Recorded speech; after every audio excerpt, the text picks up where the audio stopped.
Welcome to The Mything Link, a podcast for grown-ups where we explore the undercurrent of mythology that links our modern culture to our ancient stories. We're your hosts, Dr. Randall and Dr. Caitlin, two professional mythologists who share a passion for music, a proclivity for all things spooky, and an insatiable curiosity for the world around us. This show will cover worldwide mythology, and Season 2 will explore mythological creatures found in folktales around the globe. So join us as we laugh, talk, and sing for The Mything Link Season 2. Monsters and cryptids and beasts! Oh my.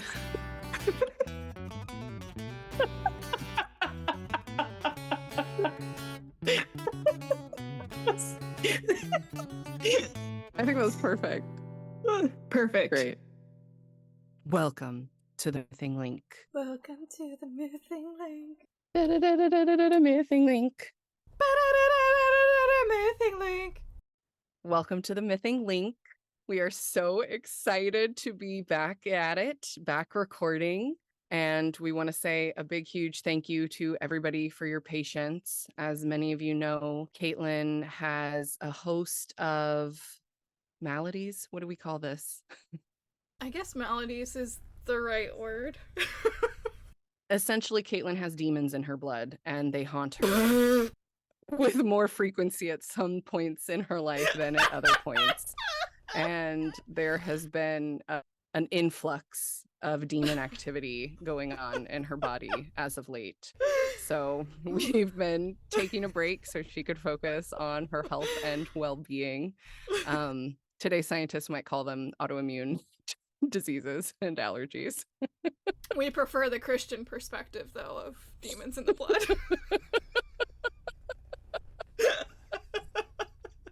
Yeah, so thank you to everybody for your patience and for sticking with us. One of the things that we're really passionate about here at The Mything Link is doing things in our own way, in our own time, and not letting this show be something that causes us stress or anxiety. And so we like to just kind of show up as our full selves when we're able to, and we're really excited that we are able to today. Mm-hmm. Yeah, we are. This is like the first day we've planned in a long time where something tragically horrible hasn't happened in the Curry Betteridge household. So Caitlin also has a penchant for adopting animals who are also plagued by various demons. And so between her health and their health, it's a roller coaster for sure. It is. It can be a little overwhelming sometimes, but life is beautiful. Life is beautiful and crazy and tragic and is. spooky. Today's episode is on the Rougarou. Rougarou. Sometimes if we hear fire trucks, we try to make Nick Sowell by doing it ourselves. Because we're normal over here. And you know what? Just a setting on the dryer. Never fucking does it. So it's just me and Luke sitting here making dog howling noises. Content warning: today's episodes contains discussions on themes of violence, bloodshed, and humanity's struggle against the natural world.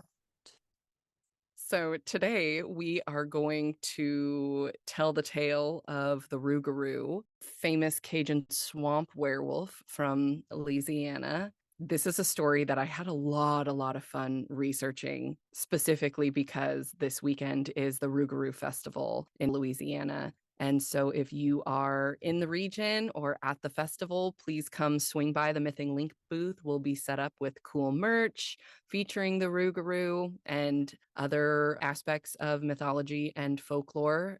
I will be there with my lovely assistant and former student, Miss Dominique Dickinson, and we are so excited to be part of this experience and celebrate the legendary Rougarou. I'm so excited that you get to go. Also bummed that so excited I can't go, but I'm happy you get to. And also that's what makes us a good team, because being out in the public and talking to people about this stuff fills my soul with joy. I'm so glad it does, because it does not fill me with joy. Probably fill you with more demons.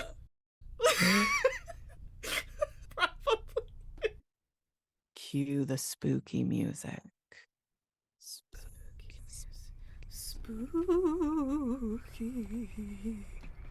Once upon a time, there lived a Rougarou in the swampy waters of the bayous. This ferocious beast is 7 feet tall, covered in fur, and has razor-sharp teeth. It's rumored that this monster can appear as someone just like you or I, but it can also shapeshift into this terrible beast once every 28 days. Legend has it, if you don't put neither 13 grains of rice nor 13 pennies around your house for protection, the Rougarou will come inside your house, through your front door, and steal the souls of you and your whole family. Not only that, but if you ever step foot into the bayou during a full moon and don't carry frogs with you, the Rougarou will snatch you up and take your soul. At least, that's what they say. So this is from There's a Rougarou in the Bayou by Maria Gary, and we have linked that in our show notes. I highly recommend checking that out. It's linked and it's through the Louisiana Scholars Hub.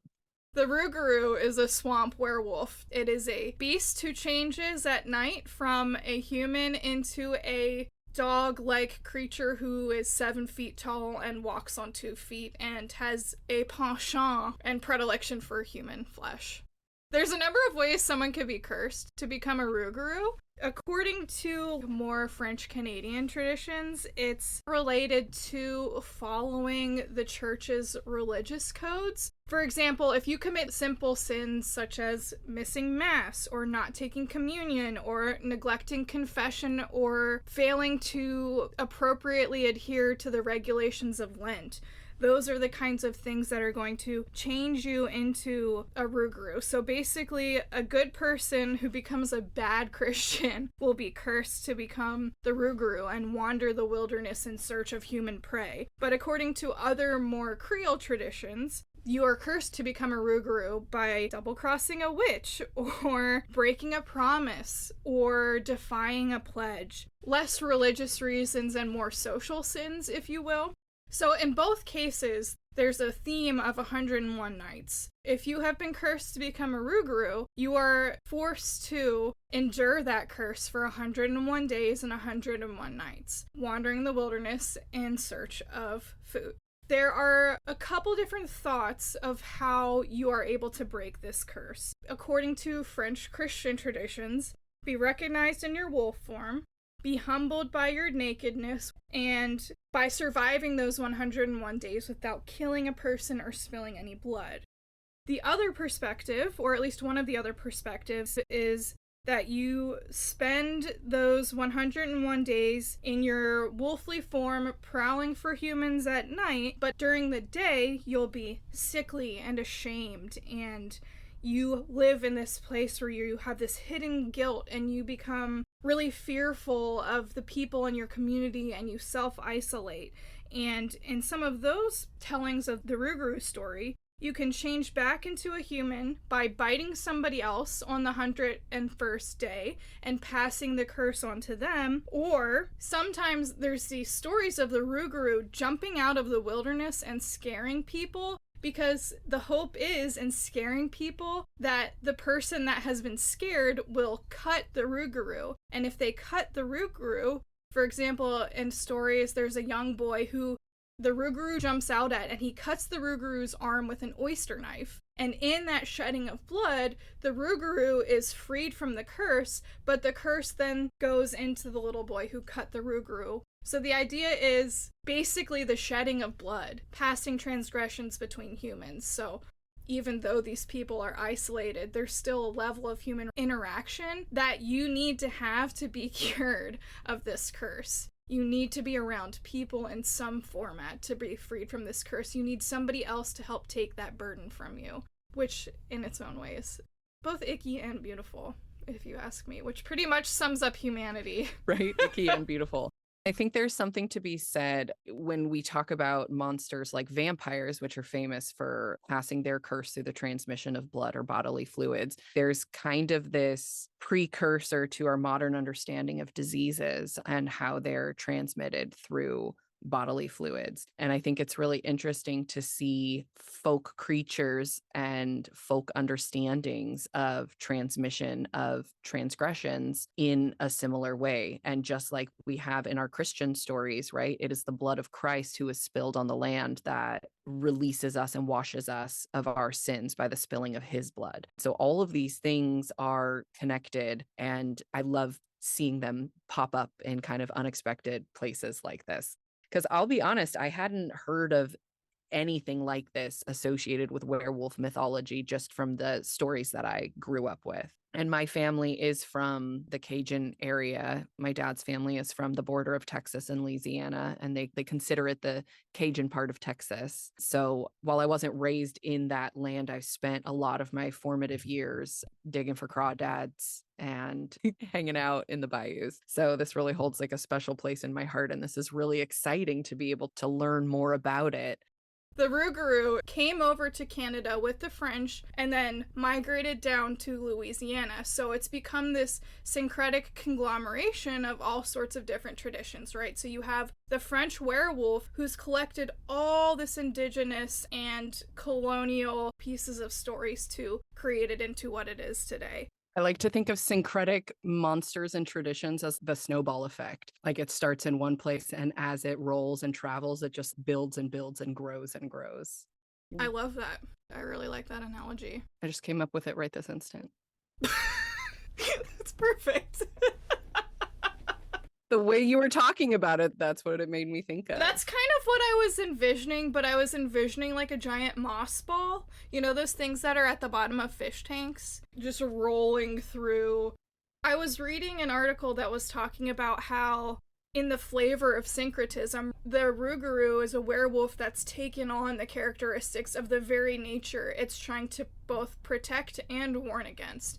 So in Louisiana, it's more associated with a dog or the Choctaw owl witch. Because of where it is, not only has it adapted to the local animal wildlife, it's also taken on the characteristics of the local flora and fauna.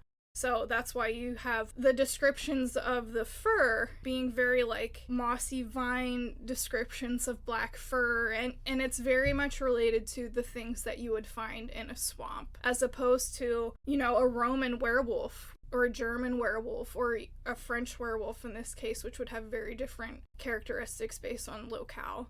So that is something that for me is really important to note about this folklore, and also beautiful about folklore in general. It kind of just changes with people and oral traditions, and that's one of my favorite things about oral traditions is that, like Randall said, the snowball effect of oral traditions. People change the stories based on where they are and who they are and their current historical moment and all sorts of things like that. So the Rougarou has characteristics that are basic for the creature, but there's like a whole different onslaught of characteristics that it takes on based on who is telling the story.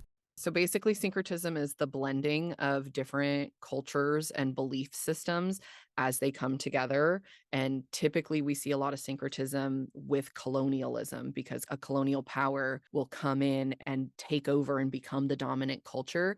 And in doing so, they typically retain elements of the culture that they're dominating to kind of make that transition a little bit, I don't want to say easier for the people that they're dominating, but it helps bring them over from one culture to the other. It kind of provides a bridge.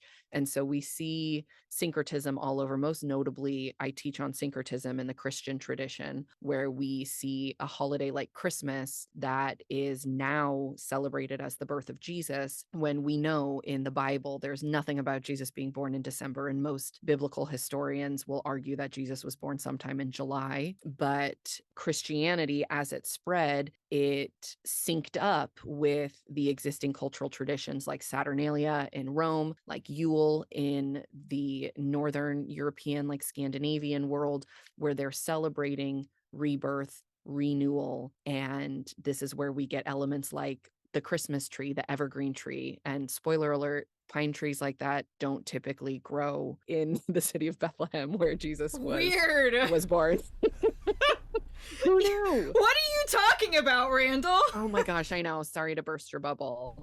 But then we also have like the Yule log, where it is from the Scandinavian traditions that the fires are burning through the darkness of winter. And most of these celebrations were celebrating the winter solstice and the changing of the seasons. And so it's this syncretic tradition that kind of has an overlay of new colonial or religious perspectives joining up with the Indigenous celebrations. And so the Rougarou is definitely a creature born out of that. One of my favorite examples of syncretism, and I think I have work published on this somewhere, is Santeria. Yes. Because it's a prime example of what you're talking about. But in this case, it was a way for the Yoruban people to preserve their cultural and religious identity. It was their own resistance against Roman Catholicism, and they melded this tradition together to stay alive. The transatlantic slave trade was happening. They're being taken from Africa to places like Jamaica and Louisiana, and they're practicing Yoruba traditions under the umbrella of Roman Catholicism. So you have this really important blend of the Orishas and, in certain places, animal sacrifice and women in power and women in religious leadership, subsuming them to Roman Catholic practices so that their tradition could stay alive, so that they weren't being killed for still practicing their own religious beliefs. Absolutely. And we see this in voodoo traditions as well, which are really a huge part of Louisiana culture. And in voodoo, you have the Loa, who were like the Orishas. And it was a way for enslaved people, like Caitlin was saying, a way for enslaved people to practice their own religions and traditions, but it kind of pushed it underground into a more esoteric sense. So they have pictures of the saints up on the walls, and that's who they're praying to, and that's who they're giving their offerings to. But in reality, in their hearts and their souls and within their own closed community, they know who these saints represent as part of their own traditions. So you have this blend now of iconography as well, where especially with traditions like Santeria and voodoo, you can't separate the Catholicism from the origin because it has created its own cultural religious practice. I keep coming back to the syncretism of Indigenous beliefs about nature and community and the marriage of that with Catholicism. Something that I have studied and thought about a lot in the past is Hebrew mythology and Christian mythology, and you and I were talking about angels in the Christian tradition the other day and how they're depicted in nativity scenes as white dresses with halos and beautiful like white wings, when in reality beautiful Renaissance paintings. Yeah. Angels in the biblical traditions are horrifying, terrifying beasts with billions of eyes all sorts of terrifying, like horrible descriptions or whatever, right? Mm-hmm. And so at least the way that I grew up, witchcraft and folklore and mythology, these are all things that are very demonic. You don't talk about them in context to Christianity. They don't exist in context to Christianity.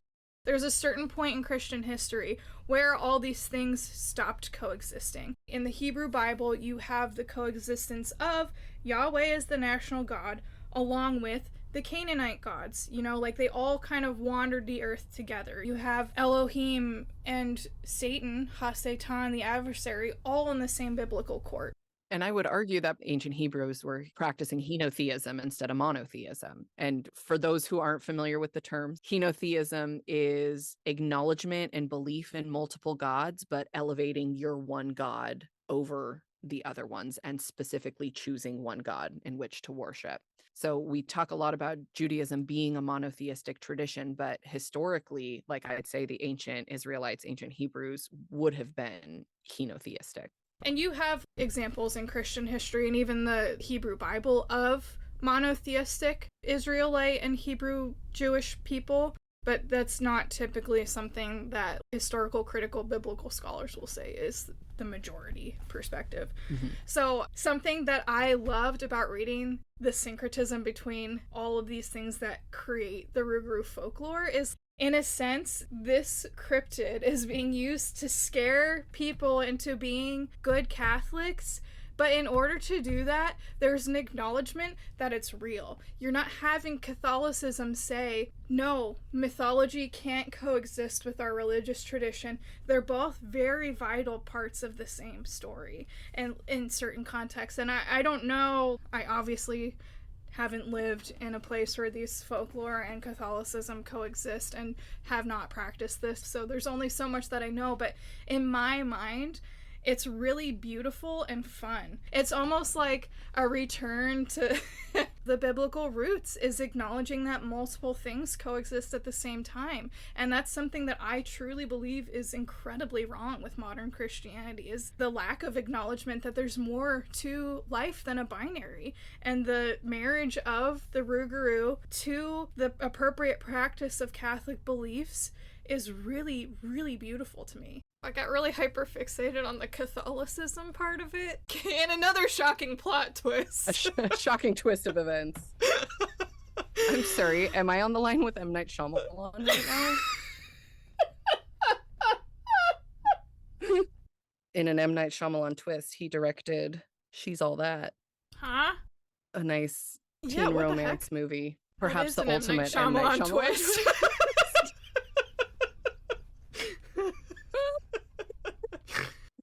So the Rougarou is a classic shape-shifting trickster, and it's based on the French werewolf, which is called the Loup-Garou. And in French, loup means wolf, and garou is an old French word that means werewolf. So a Loup-Garou is like the werewolf wolf in French.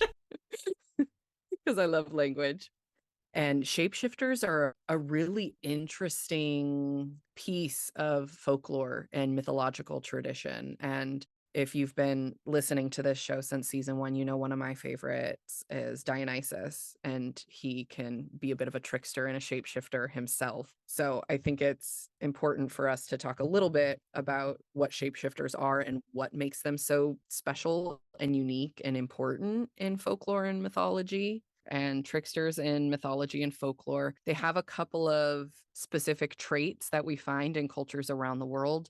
Tricksters usually live on the boundaries between society and the wilderness, and we see that with the Rougarou inhabiting the swamps and the bayous in Louisiana. And the swamps and the bayous in Louisiana, they are a place that has typically remained incredibly wild, where there are Cajun folks who live on the edges of the bayou, and also tales of those who might have magical powers who live deep within the bayou. And you can only navigate it if it's a place you're intimately familiar with. So it has this kind of esoteric insider's perspective, where if you are from the outside and you try your hand going through the bayous without a guide, you will likely be lost to the swamps. Maybe the Rougarou will get you. So the Rougarou absolutely fits that element of the trickster. Also the shape shifting. One of the things that makes a trickster is oftentimes that you can't recognize it when you come across it. And this leaves you open to their trickery. And the shapeshifter plays right into this, because if you have a creature that could change their form, they have that ability to trick you in multiple ways by shifting how they appear to you. And the Rougarou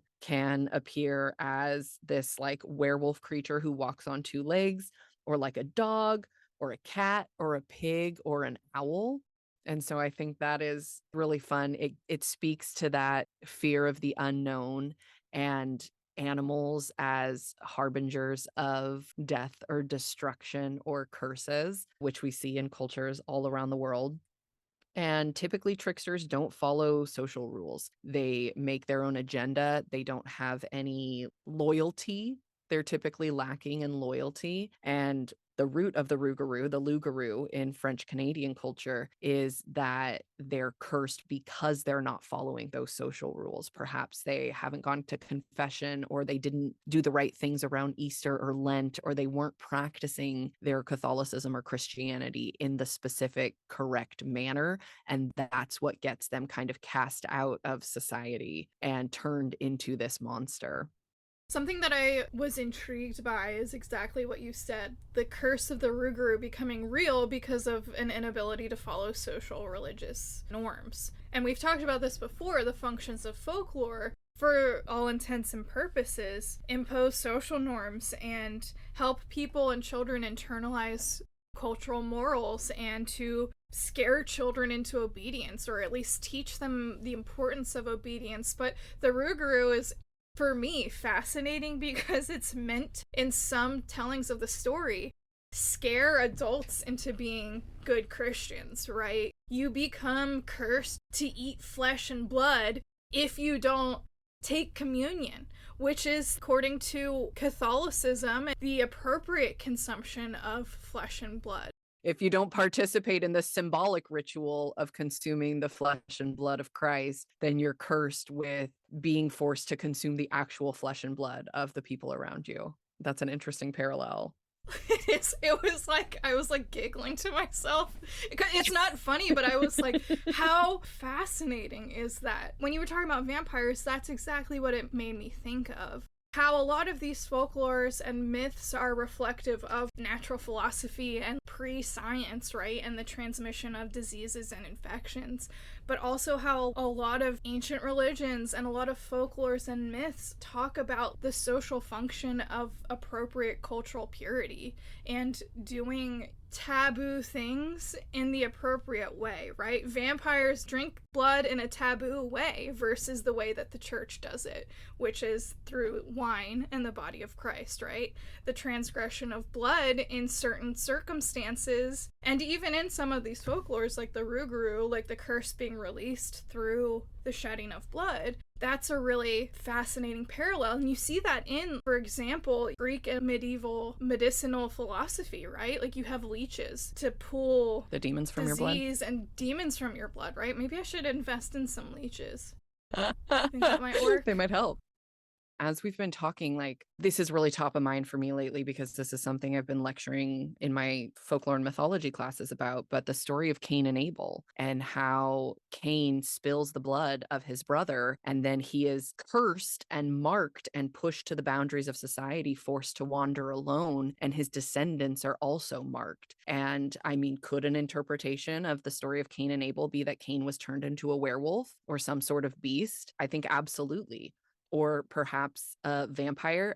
These parallels, like, vampires are huge in the culture of Louisiana and New Orleans specifically. And vampirism typically isn't seen as a punishment for not conforming to Catholicism in the same way that the Rougarou is, but vampires are typically repelled by symbols of Catholicism, like the cross or holy water, or they can't step on hollowed ground, or they have to specifically be invited in. And we have this parallel with the Rougarou, who will enter your front door if you don't put out a protection against him, instead of the act of the vampire being invited into your front door to steal your soul away from being able to ascend to the Christian heaven. So I think there's a lot of really interesting parallels with these creatures. And we are definitely going to have an episode on vampires this season. So I don't want to get too far into the vampire folklore and mythology because that's a whole episode in and of itself.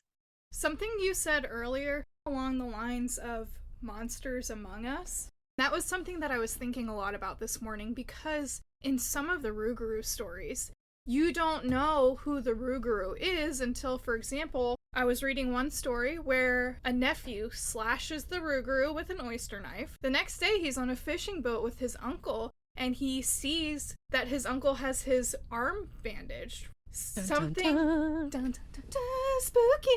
It made me think of the duality of humanity and primal nature. Like, anybody could be the monster among us, but at the same time, we could all be the monster among us. this makes me think of Jekyll and Hyde, which a lot of things make me think of Jekyll and Hyde, but this duality of man and beast. And in the story, The Strange Case of Dr. Jekyll and Mr. Hyde, Dr. Jekyll willingly transforms into this beast so he can live out all of his darkest desires and his deepest fantasies that traditionally would be considered taboo in polite society. I have written down here that the Rougarou is not just a social enforcer, but it's the embodiment of the swamp's mystery and the horror and the danger of the untouched, not understood wilderness of the swamp. And harming nature, harming the Rougarou is how you get the curse transformed onto yourself. And so in a lot of ways, it's a story about respecting the swamp, respecting nature on multiple fronts. You're trying to keep kids from wandering into the wilderness, right? Like that's a function of a lot of folklores, is to tell kids these stories so they are able to take them for themselves and understand them themselves. It's about respecting the boundary between humans and nature, but also not harming nature. That's how you get the curse transformed onto yourself, is by acting violently against nature. That's how you become the Rougarou. Yeah, and I that's think a really interesting thing to think about. Yeah, speaking especially from like a colonial context and like the hubris of colonization and thinking that all lands and all animals are there for humans to conquer and rule. And this is a tangible example of nature kind of fighting back, right? Like the swamp is the territory of the Rougarou, and we need to be respectful of that. When we look at the migration and settlement of French peoples in North America, the Rougarou is specifically in the Louisiana swamps. But if we like cycle back a little bit, it's a Cajun story that is also found in Canada in the Acadian region. And there was an event where the British, it was called the Great Expulsion, or in French, Le Grand Dérangement. Please don't grade me on pronunciation. I haven't taken a French class in 25 years. But the French Acadians were exiled to Louisiana in 1755 by the British. And the word Cajun is the bastardization of French Acadian, French Acadian, Cajuns. And so the Cajuns are specifically like an ethnic cultural group in Louisiana. And that's historically separate from Creoles or any of the other settlers in the Louisiana area. And historically speaking, Cajun was a slur for that group of people that has been like reclaimed in recent history and used as more of like a self-identity for the Cajun people. Kind of like the word queer. Kind of like the word queer, absolutely.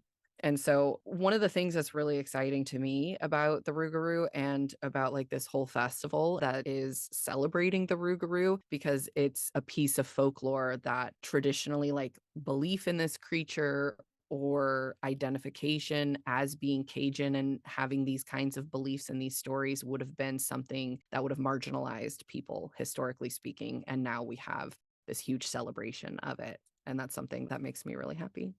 I was reading an interview with the guy who started the Rougarou Festival, and he was basically saying he grew up with these stories of behave or the Rougarou will get you. And as he interacted with more and more children, he realized that those stories were getting lost and the kids weren't knowing who the Rougarou was. So he started this festival as like a revival, a reclamation of oral tradition that was getting lost in Louisiana. And it's actually taken on this really interesting flavor of a creature defending the nature and traditions and the culture of the people of Louisiana. I love that, like as a symbol of heritage and culture. Right, exactly. And I think it's worth noting as well that a lot of these stories that the Rougarou is based on, we mentioned they come from the French Canada, but specifically from the Metis culture. The Metis are like a mixed Indigenous and Canadian group up in like the Ontario region. And the Metis, they're not just considered an Indigenous culture and they're not just considered colonial settlers. Typically, this is a culture that's born out of people who have First Nations mothers and European settler fathers.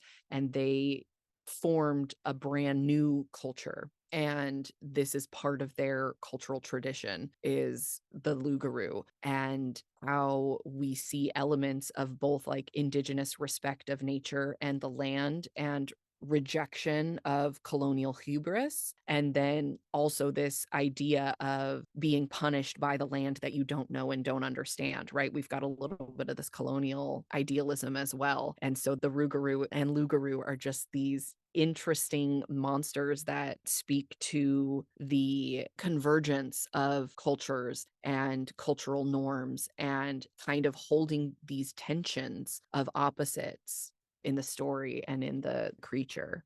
I read one version coming to us from the Metis culture that a man could turn into a Loup-Garou as a punishment, like we said, from not conforming to Christian beliefs and Christian ritual systems, and that this spell could last up to 101 days. And it has nothing to do with the full moon, that they will transform nightly and they're forced to wander the countryside, and they might not even be violent or bloodthirsty. And what they depend on, the only way the spell can be broken is if somebody recognizes them and draws their blood in a lethal or non-lethal manner. And it's this recognition of the self beyond the monster that is required to break the spell. And I think that that's a really cool part of this that's really relatable, right? Like we all have these moments where we're embodying negative characteristics or not behaving the way that we're supposed to. And the only way to be accepted back into the social fold is to have somebody recognize our true self through our monstrous actions. And I think that that's something that's really, really powerful and speaks to the power of community. This is something you and I talk about pretty frequently. When you are cursed to become the Rougarou, you're not only isolated in your beast form, you're also isolated when you're in your human form.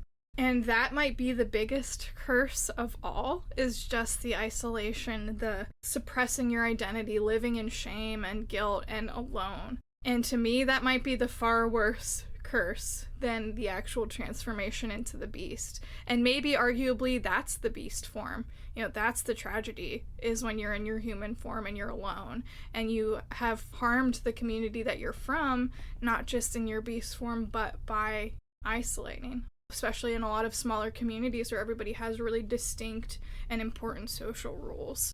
So it's the expulsion. The curse itself is being expelled from society. I have a non-serious question that's also very serious to ask. Oh no, is it going to be about werewolf wieners? You know it is. What do you think? I think you're going to ask, is it a wolf wiener or a man wiener? Or if it also morphs. Mighty Morphin werewolf wiener? I think it morphs, because a werewolf, they take on the full transformation, the full transformative process. Like, I don't think there's any elements physically that retain their humanity. And I think that goes for the whole kit and caboodle here. I think you don't think it like sucks up into the body because Rougarous don't reproduce in this way? I mean, do Rougarous copulate? Are there female Rougarous? I didn't find any. I didn't find any either. And I don't know if that speaks to like the patriarchal culture or speaks to the fact that like women are perfect and are never punished for anything. Let's go with that one. Yeah, right. Are there female werewolves? Because I've never heard of any tradition that has female werewolves. But also, like, if we're talking about like Jekyll and Hyde, like a lot of the monstrous typically includes elements of sexual assault. And I didn't see any of that in Rougarou or in Loup-Garou storytelling at all. Neither did I. Except for everybody knows at this point that I love Supernatural. And I feel like, yeah, it's not the best show ever, but I really appreciate what they do with folklore and mythology. It's some of the most accurate. I was in seminary. What seminary, Dr. Caitlin? I went to basically a Jesus Masters to learn how to be a pastor. And I'm a Jesus master. I can't remember what the class was on, but I was sitting next to another friend of mine who grew up pretty conservative, and The seminary that I went to obviously was in Seattle, and it was a different denomination than what I grew up in, so it wasn't as conservative. So I'm sitting next to a friend of mine who also grew up really conservative, and we're learning about the book of Revelation, and him and I are just like cracking up because we grew up in a world where Tim LaHaye's Left Behind was the norm, and things like hell houses were used to scare the living bejesus. It's like you go to these places and they're like miming what it's like to be in hell and what happens if you get an abortion and there's like aborted babies, and like they're trying to scare you out of sinning, basically. Him and I are like cackling, right? We're laughing because we don't know what else to do and nobody else knows what we're talking about. And I remember people looking at us, and I had this moment of, I have a more accurate understanding of the Bible and mythology because of watching Supernatural than I do from my Christian upbringing of studying Revelation. It was just like, I couldn't stop laughing. But that's one of my favorite things about Supernatural is they have really accurate depictions of the mythology, but they also do what mythology and folklore does, which is continue to change the story and move on with it for themselves, right? So there's an episode on the Rougarou, and in this episode, they don't completely change into a wolf. It's a human who takes on like the characteristics of a mangy dog. Like they describe the skin as wormy, and your bones start to shift when you're 30, and you suddenly are like ravenous. But in this episode of Supernatural, the Rougarou gene is passed on from parents to children, and that's actually like a big plot point in this particular episode is there's a baby. The fact that Supernatural is the only point of childbirth Rougarou genetics makes me think that it's not a real part of the folklore, but that was the only thing that I read about the Rougarou being passed on from parent to child or anything to do with any kind of sex act. I mean, this makes me think of like skinwalkers and those types of shapeshifters, and there's a lot of Native American lore, especially in like the East Coast of the United States and like Canada as well, where like a wolf is the protector spirit or like the totem of a tribe. And so there's something about embodying the qualities of a wolf that could be like passed down in a lineage like that, but it's not typically seen as a curse. And I hate to bring this up, but like Twilight explores this as well, of kind of like when members of the tribe grow up. Now, this isn't like a direct belief in any specific Native American tribe, but she drew on inspiration from tribal stories and legends like the Skinwalker in creating this idea of the werewolf gene becoming like activated once they reach puberty or something like that. And we also see it in Netflix's Wednesday with Wednesday's roommate Enid, who she has like delayed onset werewolf gene, and she's considered like a late bloomer, and she feels like she isn't fully part of the werewolf society because she hasn't wolfed out yet. And so there's definitely like that part of the werewolf mythos, but I don't see that, like you're saying, I don't see that anywhere in the Loup-Garou or the Rougarou. Did you ever watch Teen Wolf? It's more the punishment. I did not. Me either, but it was something that came up when I was researching into the Rougarou Festival, and I was like, he's trying to reclaim a fading oral tradition, right? But he's also made the Rougarou like more of a friendly entity, a more protector entity, and I fell down this rabbit hole of reflecting on the romanticizing of these folklore and mythology that are meant to basically scare you, for lack of a better word, into following the rules and regulations, right? But then you have stories like Twilight and Teen Wolf where like suddenly werewolves are super fucking sexy and not like a curse or a punishment, or they start taking on more of those characteristics of being like a powerful entity who's not seen as cursed. And to me it's really fun. I love paranormal shit like that. Yeah, heck but yeah. Also It's I super can't fun. stop myself from going back. I do this, I'm sure you do too, but going back and forth between this is super fun and sexy and I love it, but also like what the heck happened to the actual functions of folklore, and just reflecting on how these things change over time and how that's really beautiful, but also being like, well, we've kind of also lost the oral tradition part of it and mourning it at the same time. And remember, though, one of those functions of folklore is to provide entertainment. So, like, it's still meeting that function, even though it's not necessarily, I mean, one could argue like it is still about the social cohesion and group identity and all of that stuff. And I did some research on this for my first master's about this change of the way that we view things, the way that we view monsters in our entertainment, like going from the monstrous to sexy, like how, like in True Blood, where the vampires are like coming out of the coffin, and they specifically use that language to mean that they could come out from the margins of society and like rejoin society because they're no longer in this predator-prey relationship with the advent of the True Blood synthetic drink, right? And so like the monstrous characteristics become sexy if your life isn't in danger, right? And this kind of like idea of the bad boy, and going back to when we were talking about,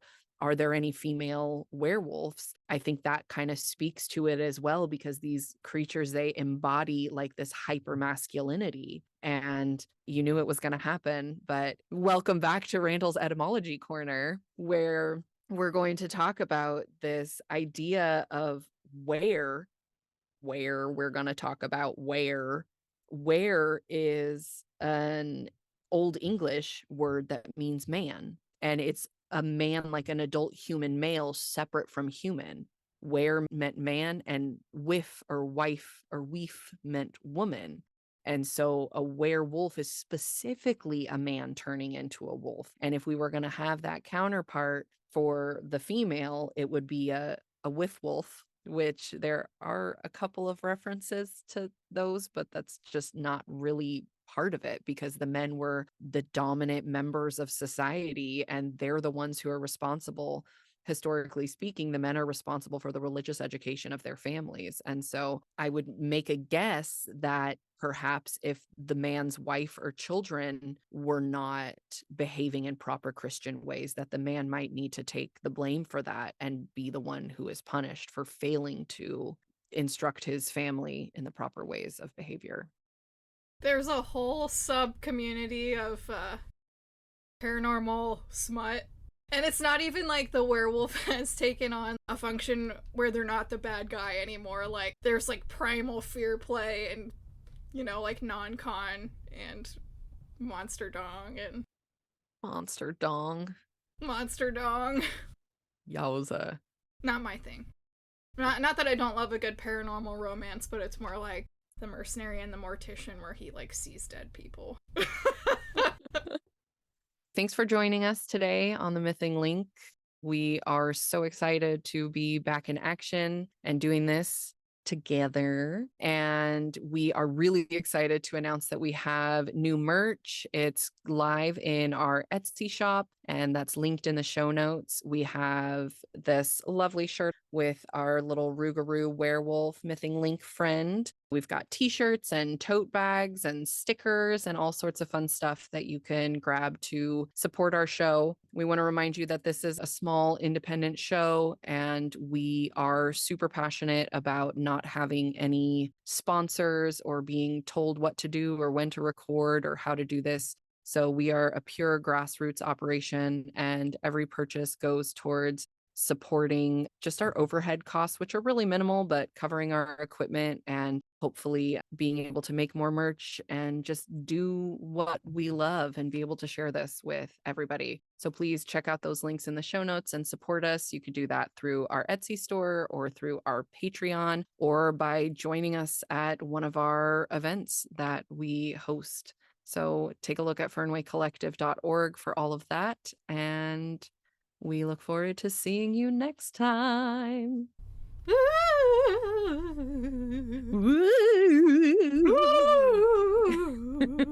Happy spooky season, y'all. Love spooky season. Thanks for joining us, everybody, on this episode of The Mything Link. I'm Randall. I'm Caitlin. And we will see you next week. Goodbye. Thanks for listening to The Mything Link. You can find the reference list in the show notes for further research. The Mything Link is researched and recorded by Drs. Randall Olyate and Caitlin Curry. Edited by Dr. Caitlin Curry. with music by Mark Austin Kelton. The Mything Link is produced by Fernway Collective Incorporated, a humanities nonprofit based in San Diego, California. As a small nonprofit, we appreciate if you have the time to leave us a 5-star review on Apple Podcasts to help grow our audience. For more information on our organization, head over to fernwaycollective.org. Thanks for listening. And it's a good reminder for me that I need To to not like eat be things really, off the floor. Yeah, to not eat things off the floor. You know, I have a penchant for eating things off the floor, so